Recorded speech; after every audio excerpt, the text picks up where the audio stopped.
Hi friends, இந்த வீடியோவில் நம்ம என்ன பார்க்க போகிறோம் அப்படின்னா மீன் குழம்பு நல்லா டேஸ்டியாக சூப்பராக வீடே மணக்கிற மாதிரி வைக்க போகிறோம். எப்படி வைக்கிறதுன்னு வாங்க பார்க்கலாம். ஒரு வானலில் கொஞ்சம் தாராளமாக எண்ணெய் ஊற்றிக்குங்க. ஒரு 3-4 ஸ்பூன் அளவுக்கு எண்ணெய் ஊற்றிக்குங்க. எண்ணெய் காஞ்சதும் கடுகு, ஜீரகம்,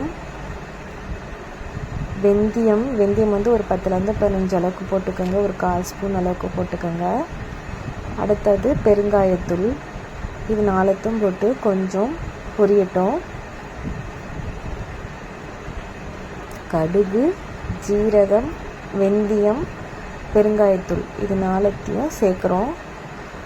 அடுத்தது ஒரு 2 கொத்து கருவேப்பிலை உருவி போடலாம். அடுத்தது நான் கட் பண்ணி வச்சுருக்க வெங்காயத்தை சேர்க்குறேன். வெங்காயம் சேர்த்து வெங்காயம் ஓரளவுக்கு வதங்கணும். அடுத்தது நம்ம கட் பண்ணி வச்சுருக்க தக்காளி, நான் ஒரு பெரிய வெங்காயம் ஒரு தக்காளியும் சேர்த்துருக்கேன். ரெண்டும் சேர்ந்து நல்லா வதங்கட்டும். இது வதங்கிறதுக்கு கொஞ்சமாக உப்பு சேர்த்து வதக்கலாம், கொஞ்சம் சீக்கிரமாக வதங்கும்.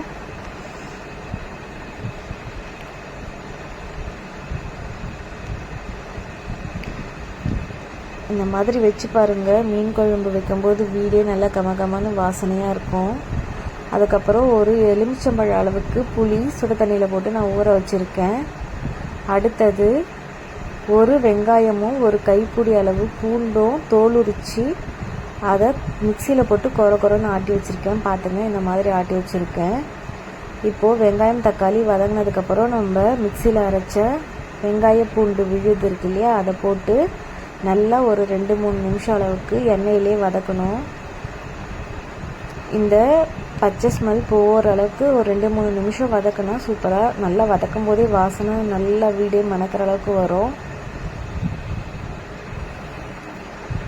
நல்லா வதக்கினதுக்கப்புறம் நம்ம எடுத்து வச்சுருக்க புளியை கரைச்சி ஊற்றிக்கலாம்.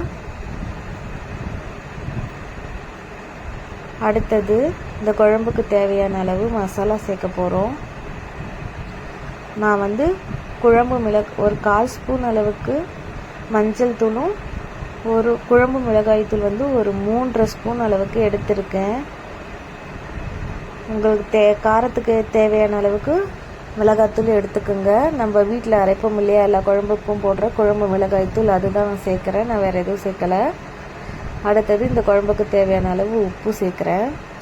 சேர்த்துட்டு இது நல்லா கலந்து விட்டுட்டு ஒரு மூடியை போட்டு ஒரு 5 நிமிஷம் அளவுக்கு 5லேருந்து 7 நிமிஷம் அளவுக்கு கொதிக்கட்டும்.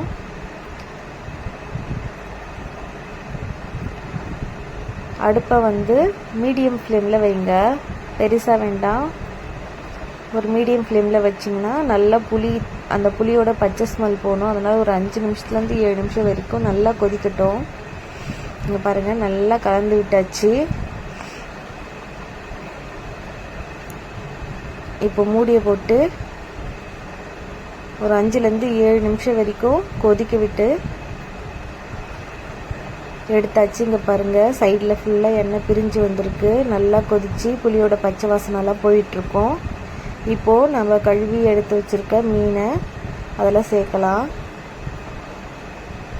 இந்த குழம்பு கொதிக்கும்போது வீடே நல்லா கமகமான மீன் குழம்பு வாசனை அடிக்கும். மீன் எல்லா மீனையும் சேர்த்து வச்சுட்டு எடுத்து குழம்புல சேர்த்துட்டு ஒரு 2 நிமிஷம் அளவுக்கு கொதிக்கட்டும்னு சொல்லிட்டு அடுப்பை நிறுத்திடலாம். அவ்வளோதான், மீன் குழம்பு ரெடி. நீங்களும் இந்த மாதிரி மீன் குழம்பு வச்சு பார்த்துட்டு எப்படி இருந்துச்சு அப்படின்னு சொல்லிட்டு மறக்காமல் எனக்கு கமெண்ட் பண்ணுங்கள். அப்படியே என் சேனலை லைக் பண்ணுங்கள், ஷேர் பண்ணுங்கள், சப்ஸ்கிரைப் பண்ணிக்கோங்க. ப்ளீஸ் சப்போர்ட் பண்ணுங்கள். சூப்பரான சுவையான மீன் குழம்பு ரெடி.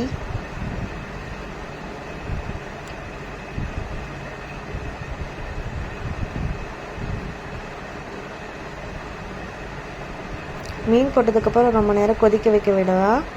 ஒரு 2 நிமிஷம் போல் கொதிக்க வச்சா போதுங்க. பாருங்கள், தம்பி என்னை சமைக்க விடாமல் அமக்கலம் பண்ணிட்டுருக்காப்புல. இந்த மாதிரி உங்கள் வீட்டில் யாருன்னா அமக்கலம் பண்ணுறாங்கன்னா அதையும் சேர்த்து கமெண்ட் பண்ணிவிடுங்க. மீன் குழம்பு ரெடி.